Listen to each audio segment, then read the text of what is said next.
જિંદગીમાં ભગવાનના મંદિરો, એ મંદિરોની પ્રતિષ્ઠાઓ, એ મહામંદિરો, એના અભિષેકો, ઠાકોરજીની મૂર્તિઓ, એના અભિષેકો, એની માટેની સામગ્રી તૈયાર કરવાનો આપણને લાહવો મળે ને, જીવનમાં મોટું ભાગ્ય માનજો, મોટું ભાગ્ય માનજો.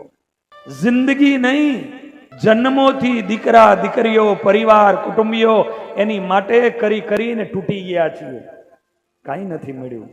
પણ જે દિવસે ભગવાનની માટે કારણ કે દોડા દોડી કરવાની આપણને તક મળે, ઠાકોરજી, સાધુ સંતો, એની માટે એ ભગવાનના અભિષેક, એની માટે સામગ્રીઓ કરવાનો આપણને લાહવો મળે, તેથી પોતાની જાતને ધન્ય માનજો.